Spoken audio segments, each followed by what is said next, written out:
নমস্কার। আজকে আমরা একটা গুরুত্বপূর্ণ বিষয় নিয়ে উপস্থিত হয়েছি। সে বিষয়টি হচ্ছে meaning of theory review. Theory review বলতে সাধারণভাবে আমরা কি বুঝি, কেনই বা এর তাৎপর্য রয়েছে বা গুরুত্ব রয়েছে। তো সেই বিষয়টি চর্চা করার পূর্বে আমরা সহজ করে বুঝে নেব থিওরি বলতে কি বোঝায়। সাধারণভাবে আমরা জানি যে থিওরি কথাটি মধ্য দিয়ে আমরা একটা বিশেষ রকমের ভাব বা বিশেষ রকমের বিষয় বোঝার চেষ্টা করি বা বুঝে থাকি। সে বিষয়টি কি, যে যখন কোনো একজন ব্যক্তি বা কোনো গবেষক, কোনো অনুসন্ধানকারী ব্যক্তি, অনুসন্ধিৎসু ব্যক্তি যখন কোনো একটি সমস্যাকে আইডেন্টিফাই করেন বা সমস্যাকে রিয়ালাইজ করেন, সে আইডেন্টিফাইড প্রবলেম বা রিয়ালাইজড প্রবলেম থেকে বেরিয়ে আসার জন্য বা সেই সমস্যার সমাধান কি হতে পারে সেই বিষয়টিকে নির্ধারণ করার জন্য তিনি যখন বিভিন্ন রকমের বৈজ্ঞানিক নীতি বা সায়েন্টিফিক প্রিন্সিপালসগুলোকে ফলো করে সে পার্টিকুলার বা সে ডিফাইন্ড প্রবলেমের সলিউশন বের করেন বা বের করার চেষ্টা করেন, এবং সে বের করার মধ্য দিয়ে তিনি যখন সে সমস্যার সমাধানের সূত্রকে বিশেষ নির্দেশিকা বা নির্দেশ রূপে প্রকাশ করেন। সহজ করে বলতে গেলে যে theory is a direction regarding any problem. Theory is a direction regarding the any issue or the solution of A problem, defined problem. তো বা theory is a presentation of new thought or new concept. তাহলে বিষয়টা কি?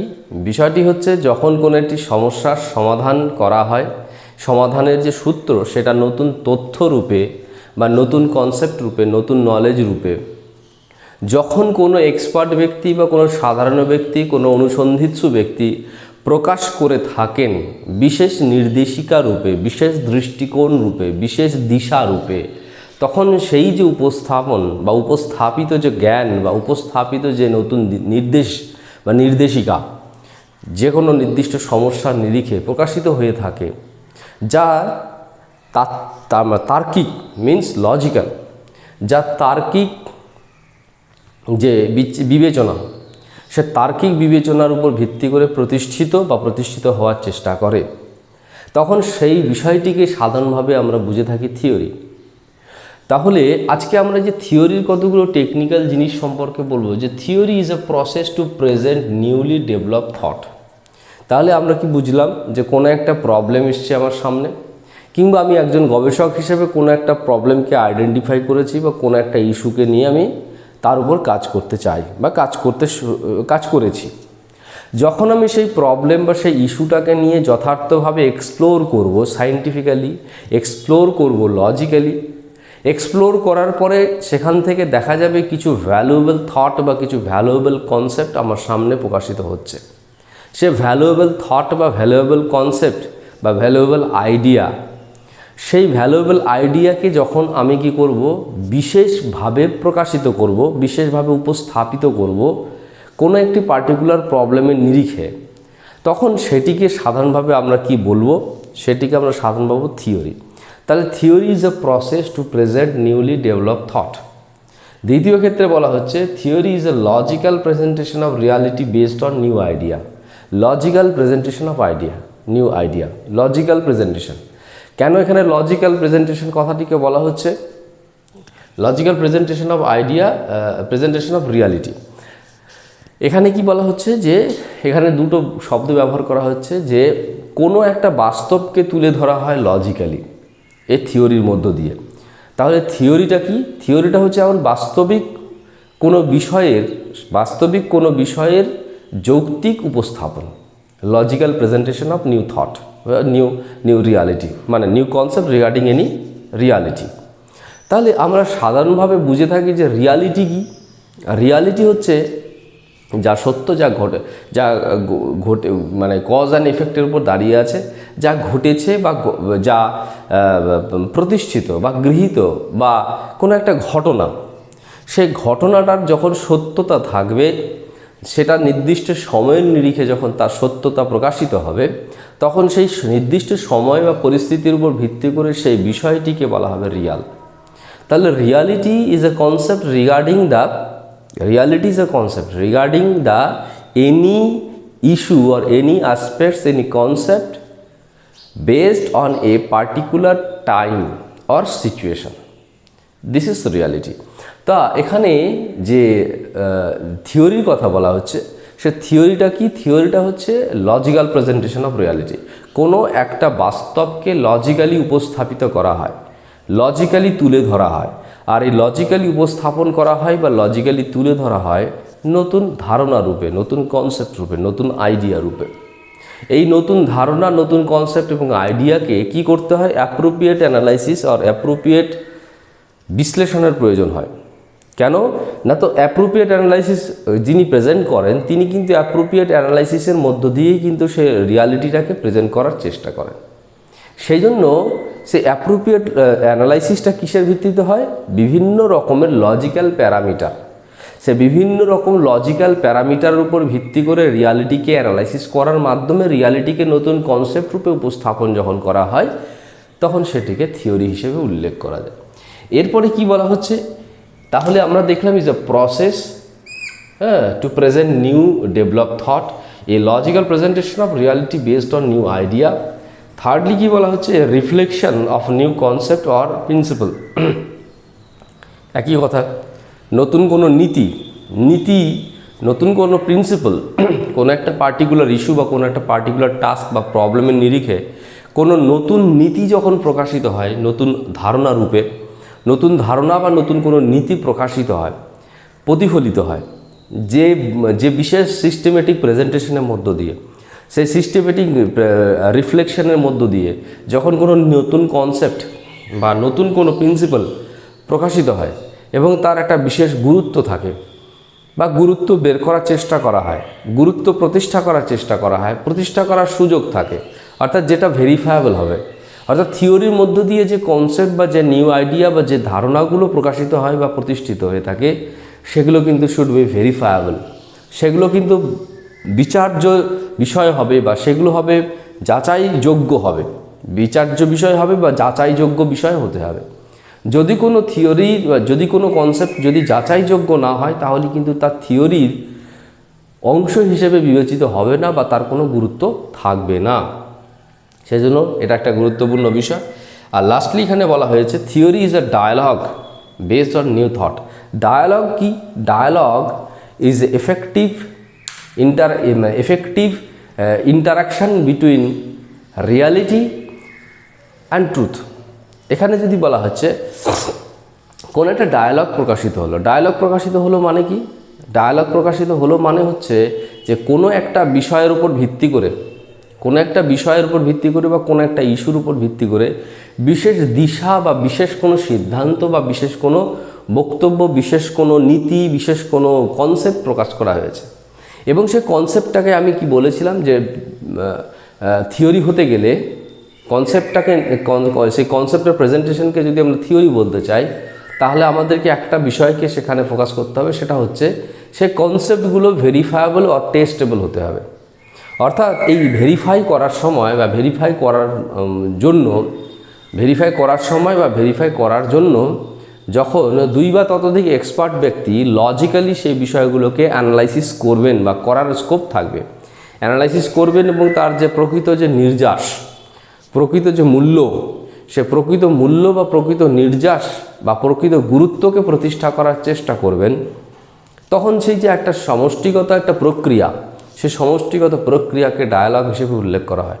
অর্থাৎ dialogue is a collective process between two or more than two experts or investigators or researcher। এই দুই বা তার বেশি যে এক্সপার্ট বা রিসার্চার বা ইনভেস্টিগেটর যখন কোনো একটা কনসেপ্ট বা কোনো একটা ইস্যু বা কোনো একটা নতুন ধারণাকে যখন লজিক্যালি বিচার করবেন বা লজিক্যালি তাকে যাচাই করবেন বা তার লজিক্যাল ব্যাকগ্রাউন্ডটাকে প্রতিষ্ঠা করার চেষ্টা করবেন, তখন সেই কালেকটিভ যে অ্যাপ্রোচ বা কালেকটিভ প্রসেস, সে প্রসেসটিকে সাধারণভাবে কি বলা হচ্ছে? সেটাকে বলা হচ্ছে ডায়ালগ। তো যাই হোক, থিওরি ইজ এ ডায়ালগ। তো আজকে আমরা যে বিষয়টি নিয়ে চর্চা করব সেটি হচ্ছে কি? সেটি হচ্ছে থিওরি অ্যানালাইসিস বা থিওরি রিভিউ। এইবার আমাদের বিষয়টি হচ্ছে একজন গবেষক হিসেবে যখন আমি গবেষণার জন্য কোনো সমস্যাকে নির্ধারণ করছি, সে নির্ধারণ করা গবেষণার যে সমস্যা বা নির্বাচন করা গবেষণার যে সমস্যা বা ইস্যু,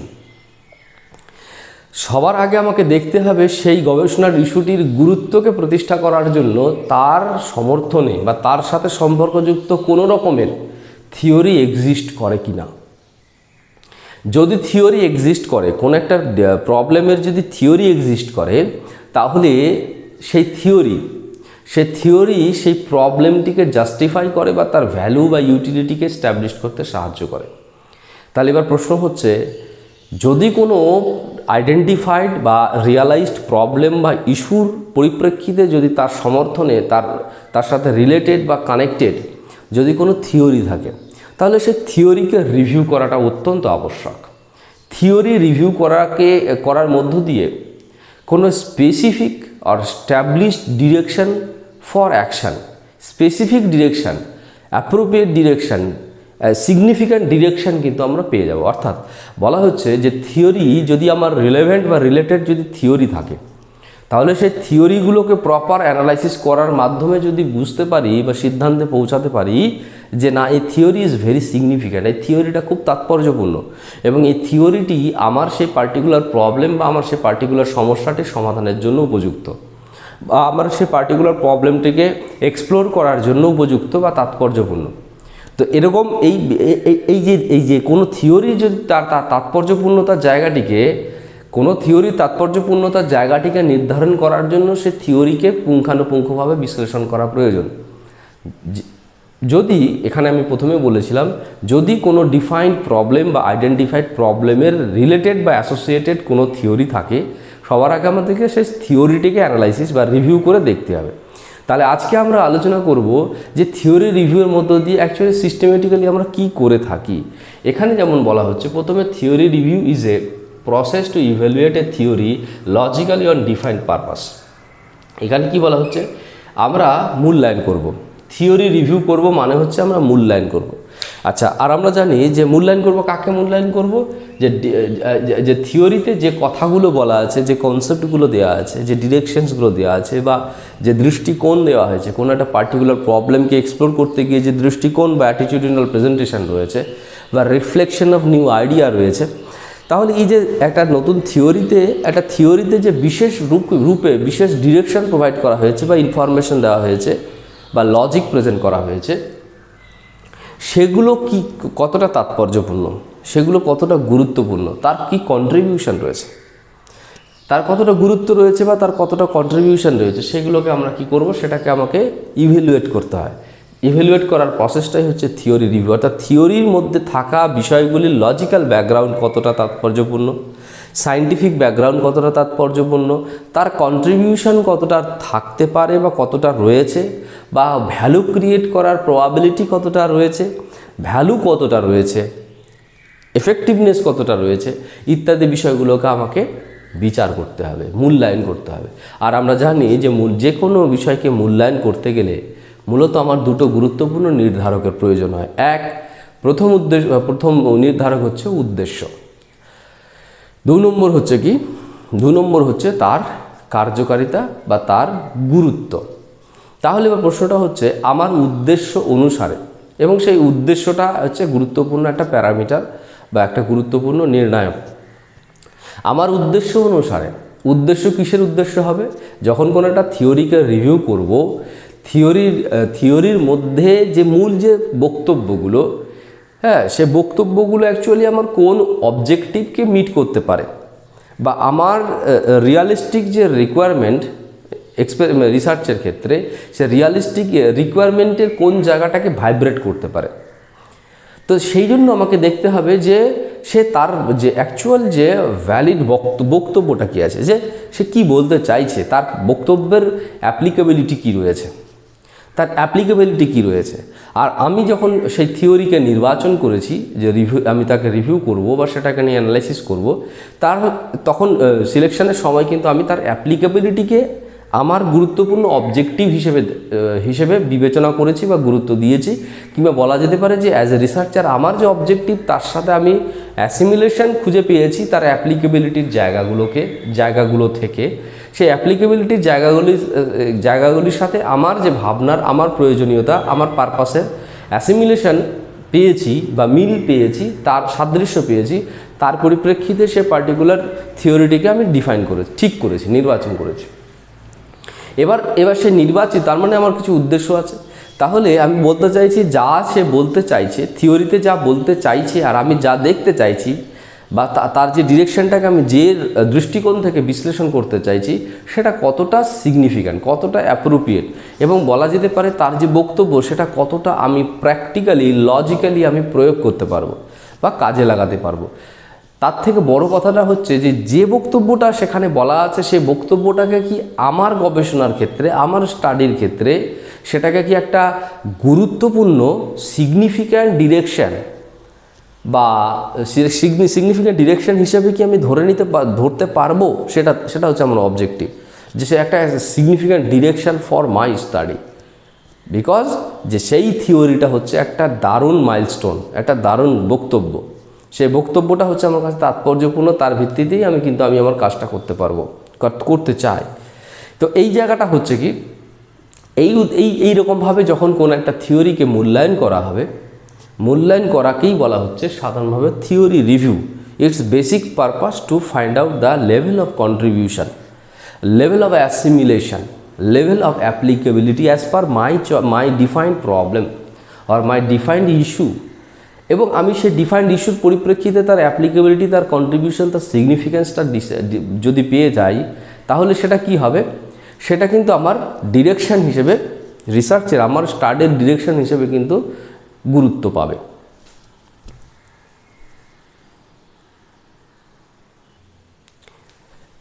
এরপরে যেটা বলা হচ্ছে সেটা হচ্ছে theory review is a process to verify new knowledge presented in new theory. New নলেজকে ভেরিফাই করা কিন্তু তাৎপর্যপূর্ণ একটা কাজ। কারণ আমরা জানি যে আমাদেরকে প্রত্যেকটা মুহূর্তে গবেষণার ক্ষেত্রে হোক বা বাস্তবিক জীবনের ক্ষেত্রে হোক, আমাদেরকে প্রতি মুহূর্তে কিছু না কিছু ক্রিয়া প্রতিক্রিয়া করতে হয়, কিছু না কিছু উদ্দীপক আমাদের সামনে আসে, তার ভিত্তিতে আমাদেরকে প্রতিক্রিয়া করতে হয়। কোনো না কোনো প্রবলেম আমার কাছে সামনে আসে, আমাদেরকে তার ভিত্তিতে একটা তাৎপর্যপূর্ণ প্রতিক্রিয়া করতে হয়। তাই বা প্রশ্ন হচ্ছে, প্রত্যেকটি প্রতিক্রিয়ার জন্য আমাদের কিন্তু অপরিহার্য কিছু সিদ্ধান্ত নিতে হয়। আর সিদ্ধান্ত যদি অপরিহার্য না হয়, যদি সেখানে কোনো রকমের সংশয় থাকে, সেখানে যদি কোনো রকমের ত্রুটি থাকে, তাহলে ত্রুটিপূর্ণ সিদ্ধান্ত বা সংশয়পূর্ণ সিদ্ধান্তের উপর ভিত্তি করে যদি কোনো রকমের কাজ করা হয়, যদি কোনো রকমের প্রতিক্রিয়া করা হয়, তাহলে সেক্ষেত্রে বিভিন্ন রকমের নেতিবাচক ফল সৃষ্টি হতে পারে। সেই নেতিবাচক ফল আমাদেরকে নেতিবাচক দিকে বা নেগেটিভ ডাইরেকশানে কিন্তু আমাদেরকে স্টিমুলেট করবে, আমাদের ভাবনাকে স্টিমুলেট করতে পারে। তো সেই জন্য এখানে কি করতে হচ্ছে, আমাদেরকে যেটা করতে হবে যে আমরা যে সিদ্ধান্তটা নেব, সিদ্ধান্ত প্রত্যেকটি সিগনিফিক্যান্ট ডিসিশনের জন্য কিছু সিগনিফিক্যান্ট কনসেপ্ট বা নলেজের আবশ্যিকতা রয়েছে। অর্থাৎ যদি আপনাদের সিগনিফিক্যান্ট কনসেপ্ট বা নলেজ আমার মধ্যে থাকে কোনো একটা পার্টিকুলার ইস্যুর পরিপ্রেক্ষিতে, প্রবলেমের পরিপ্রেক্ষিতে, তাহলে সেই যে কনসেপ্টগুলো বা যে নলেজগুলো রয়েছে, সেই নলেজগুলোর যদি সিগনিফিক্যান্ট লেভেলে থাকে এবং সেই গুরুত্বের উপর ভিত্তি করে যদি আমি সেই নলেজগুলোকে রিফ্লেক্ট করি আমার ডিসিশানে, তাহলে কিন্তু আমার পজিটিভ আউটকাম বা পজিটিভ রিয়াকশান আমি কিন্তু করতে পারবো বা সেখান থেকে রেজাল্ট আমি পেতে পারবো। সেক্ষেত্রে আমার মধ্যে কিন্তু নেতিবাচক কোনো সিদ্ধান্ত নেওয়ার দরকার হবে না বা সেখানে সংশয়পূর্ণ কোনো রকমের যে প্রতিক্রিয়া সেটা কিন্তু থাকবে না। তো এক্ষেত্রে কি দেখা যাবে, এক্ষেত্রে যেটা বলা হচ্ছে, তাহলে কি প্রয়োজন, যে জ্ঞানকে প্রয়োগ করার পূর্বে, রিফ্লেক্ট করার পূর্বে সেটাকে ভেরিফাই করে নেওয়া দরকার যে সেটা সত্যি কি ডাউটফুল না। তো কোনো নলেজ যেটা আমার কাছে আমি কোনো থিওরি থেকে রিসিভ করছি, সেটা কোনো ডাউটফুল নয় তো, সেটা কোনো সংশয়পূর্ণ নয় তো, সেখানে কোনো রকমের ঘাটতি নেই তো। তাহলে এই যদি ঘাটতি থাকে, তাহলে সেক্ষেত্রেও আমাদের সেই নলেজকে প্রয়োগ করার ক্ষেত্রে, রিফ্লেকশনের ক্ষেত্রে সমস্যা তৈরি হতে পারে। যদি সেটা সংশয়পূর্ণ হয় সেক্ষেত্রে আমাদের সমস্যা তো থাকবেই। সেজন্য হচ্ছে কোনো একটা থিওরিতে যা নতুন কনসেপ্ট বা নতুন কোনো নলেজ দেওয়া হয় সেগুলোকে কি করতে হয়, সেগুলোকে অ্যাপ্রোপ্রিয়েট ওয়েতে সেগুলোকে ভেরিফাই করার প্রয়োজনীয়তা রয়েছে। যদি আমরা অ্যাপ্রোপ্রিয়েটলি সেটাকে ভেরিফাই করি, কোনো স্পেসিফিক প্যারাডাইম অনুসারে, প্যারামিটার অনুসারে, মানদণ্ড অনুসারে, সূচক অনুসারে তার গুরুত্ব বা গুরুত্বের মাত্রাকে নির্ধারণ করার চেষ্টা করি, তার প্রয়োগ বা প্রয়োগের মাত্রাকে, প্রয়োগযোগ্যতার মাত্রাকে নির্ধারণ করার চেষ্টা করি, তাহলে কিন্তু সেই চেষ্টাকে বা সেই প্রক্রিয়াকে বলা হবে ভেরিফিকেশান। আর থিওরি রিভিউ হচ্ছে এরকমই একটা ভেরিফিকেশনের প্রক্রিয়া, যার মাধ্যমে কোনো একটা থিওরির যে মূল কনসেপ্ট বা মূল যে নলেজ বা মূল যে প্রিন্সিপাল বা লজিক্যাল প্রেজেন্টেশন আর রিফ্লেকশন অফ নিউ থটস, সেগুলোকে কি করা হয়, সেগুলোকে টেকনিক্যালি ভেরিফাই করার চেষ্টা করা হয়, সেগুলোকে টেকনিক্যালি প্রেজেন্ট করার চেষ্টা করা হয়। এরপরে কি বলা হচ্ছে, theory review is a process two examine new thought presented in new idea. Process to examine, এটাও একই রকমভাবে বলা হচ্ছে যে আমরা চুলচেরা বিশ্লেষণ করে দেখে নেব, সেটাকে এক্সামিন করব, প্র্যাকটিক্যালি আমি এক্সামিন করব, এক্সপেরিমেন্টেশন করব, আমি ভালোভাবে অবজার্ভ করব, বারবার সেটাকে অবজার্ভ করব। কোনো একটা থিওরির কোনো কনসেপ্ট বা ডিরেকশন বা কোনো নির্দেশিকা বা কোনো জ্ঞান যদি আমার সামনে আসে, সেটাকে আমি বারবার এক্সামিন করব, বারবার সেটাকে আমি পরীক্ষা করে দেখব, বিচার করে দেখব যে যা তুমি বলছো, যা উপস্থাপিত হচ্ছে সেটা কতটা তাৎপর্যপূর্ণ এবং সত্যিই তার কোনো রকমের গভীরতা আছে কি না, সত্যিই তার কোনো রকমের প্রায়োগিকতা আছে কি না, ইত্যাদি বিষয়গুলো কিন্তু আমাকে দেখে নিতে হবে। এগুলো দেখার প্রয়োজনীয়তা রয়েছে। তো সেজন্য কী করতে হয়, থিওরি রিভিউ হচ্ছে একটা সিস্টেমেটিক এক্সপেরিমেন্টেশন বা সিস্টেমেটিক এক্সামিনেশন আর systematic observation of the concept, যে কনসেপ্টগুলো একটা থিওরির মধ্যে থাকে।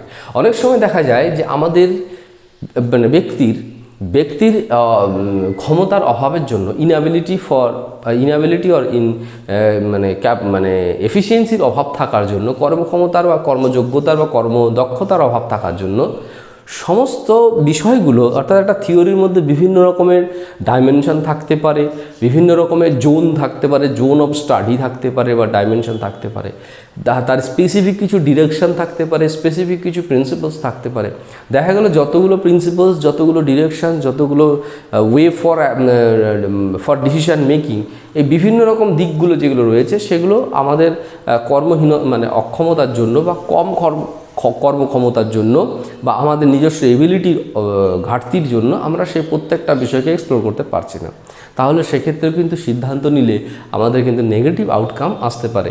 সেজন্য কি বলা হচ্ছে, এই জন্য আমাদেরকে কি করতে হবে, অ্যাপ্রোপ্রিয়েট এক্সামিনেশন বা অ্যাপ্রোপ্রিয়েট এক্সামিন করতে হবে বা অবজারভেশনের প্রয়োজনীয়তা রয়েছে। সমস্ত ইনফরমেশনগুলো যেন আমরা অ্যাসেস করতে পারি, এটাই হচ্ছে বেসিক পারপাস। চতুর্থ যে বিষয়টির কথা বলা হয়েছে সেটা হচ্ছে কি, analysis of new ideas, thoughts critically and logically as per the realistic parameter. Already আমরা আলোচনা করেছি, কোনো একটা থিওরি রিভিউ মানে হচ্ছে যে থিওরির যে নিউ কনসেপ্টগুলো আছে সেগুলোকে আমরা বিশদে বিশ্লেষণ করব, বিশদে আমরা আলোচনা করব। বিশদে বিশ্লেষণ করলে যত বিষয় আলোচনা করা যাবে তত হচ্ছে তার গুরুত্বের যে মাত্রা বা তার যে পুঙ্খানুপুঙ্খ যে মানে অবদান বা কন্ট্রিবিউশন, সে কন্ট্রিবিউশনের জায়গাটা আমরা কিন্তু এনশিওর করতে পারবো। অর্থাৎ কোনো একটা বিষয় যদি ধরা যাক, কোনো একজন ব্যক্তির সাথে আমি যত বেশি কথা বলবো, যত বেশি ইন্টারাক্ট করবো, যত বেশি তার সাথে ক্রিয়া প্রতিক্রিয়া করব, তত বেশি সেই ব্যক্তিটির গুণাগুণ আমার কাছে প্রকাশিত হবে। একই রকমভাবে কোনো একটা থিওরিকে যদি আমি একটা অ্যাটেম্প্ট নিয়ে যদি আমি তার গুরুত্ব বিচার করি, যে পরিমাণে আমার গুরুত্বটা প্রকাশিত হতে পারে, সেটা যখন দ্বিতীয়বার করব, তৃতীয়বার করব, 10 বার করব, 20 বার করব, তখন কিন্তু সেই থিওরিটাকে কিন্তু আমি, যেমন প্রথমে হচ্ছে থিওরির মূল বক্তব্যটা কী আছে সেটা আমার কাছে প্রকাশিত হতে পারে। এরপরে যখন আমি 20 বার স্টাডি করবো আর তার বেশি বার স্টাডি করব, তখন শুধু তার মূল বক্তব্যটাই আমার কাছে প্রকাশিত হবে না, আমি সেই বক্তব্যগুলোকে কত রকম জায়গায়, কত রকমভাবে আমি রিফ্লেক্ট করতে পারবো বা কাজে লাগাতে পারবো, সেই বিষয়গুলোও কিন্তু আমার কাছে প্রকাশিত হবে। সেজন্য এটা খুব তাৎপর্যপূর্ণ একটা বিষয়। সেজন্য কী করতে হয়, ক্রিটিক্যাল অ্যানালাইসিসের দরকার আছে। Critical analysis, theory review is a critical analysis of the concept provided in a theory. একই রকমভাবে বলা হয়েছে কি, আরও বলা হয়েছে যে লজিক্যালি সেইগুলোকে বিশ্লেষণ করা হয়, আর লজিক হচ্ছে অ্যাকচুয়ালি সত্যতার গুরুত্বপূর্ণ নির্ণায়ক। সার্বজনীন ধারণার একটা গুরুত্বপূর্ণ নির্ণায়ক। অর্থাৎ কোনো একটা বিষয়ের যৌক্তিক মানদণ্ড রয়েছে মানে হচ্ছে অন্য কোনো প্রতিষ্ঠিত বা বিবেচিত বা যাচাইযোগ্য বা যাচাইকৃত কোনো ঘটনা বা সত্যের সাথে আমার বক্তব্যের বা সেই বিষয়টির কি রয়েছে, মিল রয়েছে বা সাদৃশ্য রয়েছে বা মানে প্রয়োগ রয়েছে। তাহলে এই বিষয়টিও নির্ধারণ করার প্রয়োজনীয়তা রয়েছে। অর্থাৎ লজিক্যালি প্রত্যেকটা বিষয়কে, প্রত্যেকটা কনসেপ্টকে বাস্তবিক মানদণ্ড অনুসারে বিশ্লেষণ করার দরকার এবং সেই বিশ্লেষণ করার প্রক্রিয়াটিকেই সাধারণভাবে বলা হচ্ছে থিওরি রিভিউ। এরপরে কি বলা হচ্ছে, theory review is a process to get value of a new dialogue. তাহলে এখানে অলরেডি আমরা বলে দিয়েছি যে প্রত্যেকটা থিওরির কিছু না কিছু ভ্যালু থাকে বা কন্ট্রিবিউশন থাকে।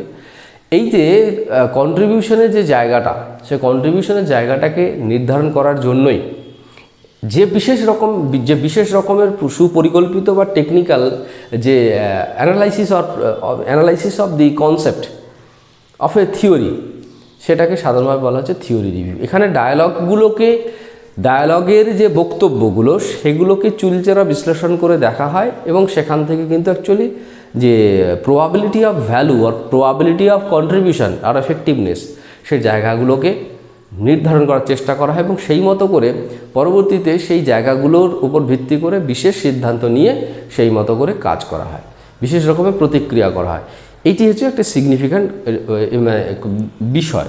এরপরে যেটা বলা হয়েছে সেটা হচ্ছে যে theory review is a process to make decision regarding a new problem or issue for study. তো যখন আমি কোনো একটা স্টাডি করছি বা যখন কোনো একটা প্রবলেমকে আইডেন্টিফাই করেছি, সেই আইডেন্টিফাইড প্রবলেমটাকে সলভ করা বা সেই সম্পর্কে বিশদে স্টাডি করার জন্য আমার কিছু সিদ্ধান্ত নেওয়া দরকার আছে। সেক্ষেত্রে আমরা শুরুতেই বলেছিলাম যে কোনো একটা থিওরিকে যদি ভালোভাবে বিচার বিশ্লেষণ করার মাধ্যমে এই সিদ্ধান্তে পৌঁছাতে পারি যে এই থিওরির যে মূল বক্তব্য সেগুলি হচ্ছে আমার এই গবেষণার আমি যে প্রবলেমটিকে নির্বাচন করেছি সে প্রবলেমটি সলিউশনের জন্য বা সেই ইস্যুটার জন্য একটা গুরুত্বপূর্ণ নির্দেশিকা হিসেবে আমি সেটাকে বিবেচনা করতে পারি বা সেটাকে গ্রহণ করতে পারি। তাহলে কি হবে, তাহলে অ্যাজ এ রিসার্চার আমার কাজগুলি কখনো নেগেটিভ ডিরেকশনে রান করবে না, ডাইভার্টেড হবে না। সেটা একটা সিগনিফিক্যান্ট ওয়েতে কিন্তু আমি আমার রিসার্চের যে কাজগুলো বা স্টাডির যে কাজগুলো সেগুলোকে কন্ডাক্ট করতে পারবো এবং সেগুলো লজিক্যালি সেটাকে আমি সার্বজনীন করে তুলতে পারবো বা সেটাকে প্রতিষ্ঠা করতে পারবো। যাই হোক, তাই আমাদেরকে মনে রাখা দরকার theory review is a significant approach or significant process to build a study in logical dimension. Logically কোনো একটা স্টাডিকে যদি স্ট্যাবলিশ করতে হয় তাহলে সেক্ষেত্রে থিওরি রিভিউ একটা গুরুত্বপূর্ণ প্রক্রিয়া। যাই হোক, যদি পরবর্তীতে কখনও আপনারা স্টাডি করতে চান বা রিসার্চ করতে চান সেক্ষেত্রে আপনাদের এই থিওরি রিভিউয়ের বিষয়টি সম্পর্কে যথার্থ ধারণা থাকা দরকার এবং এর প্রাসঙ্গিকতা সম্পর্কেও ধারণা থাকা দরকার। আপনারা অবশ্যই সেই ধারণা আজকে এই আলোচনা থেকে লাভ করতে পেরেছেন বা লাভ করতে পারবেন যদি যথার্থভাবে এই আলোচনাটিকে আপনারা শোনেন এবং বিশ্লেষণ করেন এবং পরবর্তীকালে সেই ধারণাগুলোকে প্রয়োগ করে আপনারা যথার্থ সিদ্ধান্ত নিতে পারবেন এবং উপযুক্ত প্রতিক্রিয়া করতে পারবেন। আপনারা মনোযোগ সহকারে শুনছিলেন, তার জন্য আপনাদেরকে অসংখ্য ধন্যবাদ।